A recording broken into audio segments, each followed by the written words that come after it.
You got destroyed by PSA and now you're not exactly sure how to move forward with future submissions or how to deal with the cards you have now in your possession. Today we're going to talk about some of the options that you have as both a collector or a seller, and hopefully you can use this information to make the best choice for yourself moving forward. So if you ask anyone that's been in the hobby for a meaningful amount of time and they actually have sent off cards to be graded at any company, you will definitely hear the the feedback of "it happens." That's pretty much it. Like, if you're a person who's engaging in grading cards, there's going to be ample amounts of times where the expected result that you have after pre-grading your cards does not align with the actual reality of the outcome that PSA chooses to assess those cards in. And the truth here is that PSA doesn't always nail it. Even though they clearly define their grading standards in places like their website, that doesn't mean that there's variables here like somebody's amount of time on the job, their amount of training, also just like kind of like with a doctor. You're more likely to have a good interaction with a doctor in the morning versus in the afternoon when they've already serviced X amount of patients and their brain and bodies are just exhausted as well. So you take all those considerations in and you just kind of get the recipe for sometimes your cards don't get graded as accurately as you would hope, okay? And then there's also the fact that sometimes we miss things on our cards, and that's a reality that we live with as well. But this video is going to be under the assumption that you've done your due diligence and then some in your pre-grading efforts.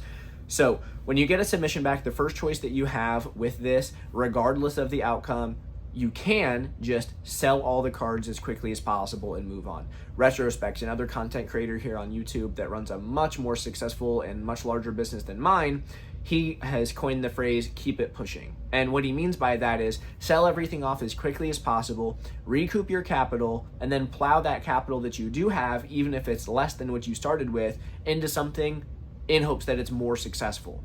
Because the idea of a reselling business is you want to turn over your whole bankroll as many times as possible within 1 calendar year. That's how you optimize your top line. That's how you get the most revenue in every year, is by turning your inventory over or turning your capital over as many times as possible. So the keep it pushing idea is completely based on that. Now, I also think that taking your loss on the chin just kind of like gets the pain out of the way also. So I was thinking about making this video about like pain tolerance in the market and time under tension, stuff like that. And maybe I'll make that one eventually, but I'm just going to touch on it all here right now.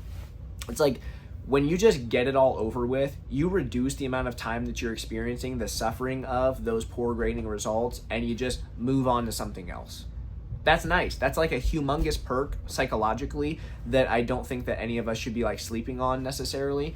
So keep that in mind. However, the second option is one that I tend to utilize a little bit more, and I'm not prepared to say that this is optimal.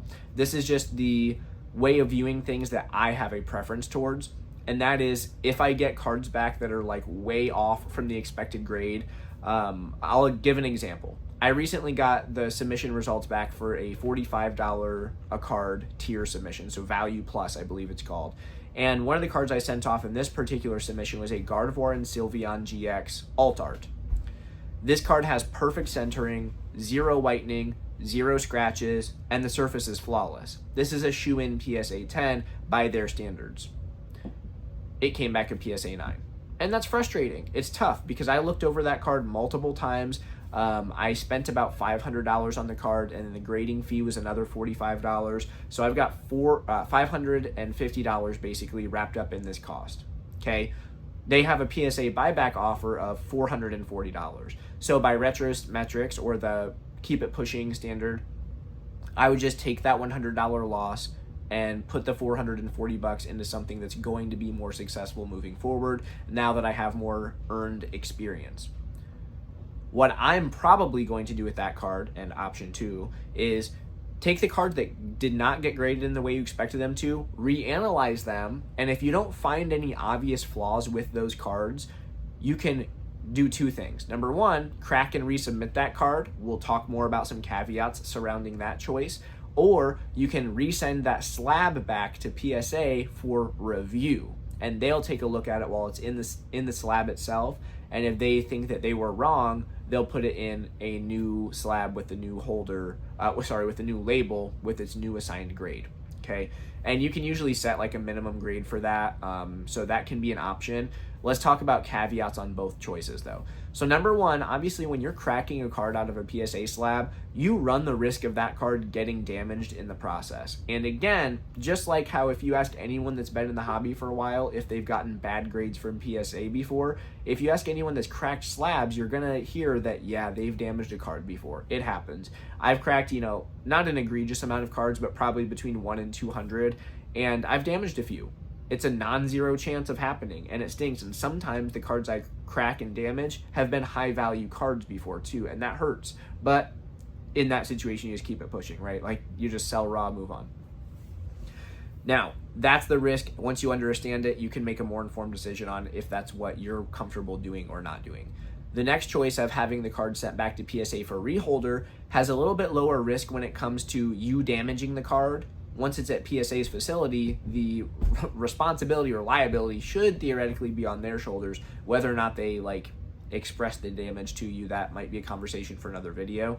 However, the drawback of utilizing that service, in addition to the cost, which if you crack and resubmit, you're getting a regrading cost anyways of the submission tier you're sending at, but the service level where they reevaluate your card, the review service level, it takes super long. It's like the same length of time as the bulk service tier, which at this point is probably 6 to 8 months turnaround. I don't even know particularly because I haven't sent a bulk submission in over a year. As soon as the market started ramping up a little bit, I cut off my bulk submissions because in the 2020 and 2021 timeframe, I was exclusively using the bulk service tier because I was afraid to spend more money. I didn't have a lot of money at that time in my life, and so I was afraid to spend too much on grading fees and then not have a substantial enough margin on those cards. What ended up happening is PSA actually shut down during that time frame, and I didn't see some of my cards for a year and a half. That's real.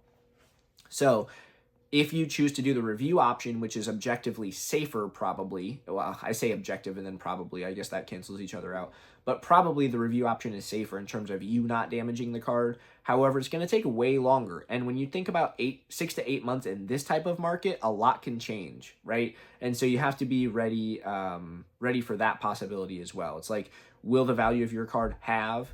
And then you still end up getting a PSA 9 again, because that's a real outcome.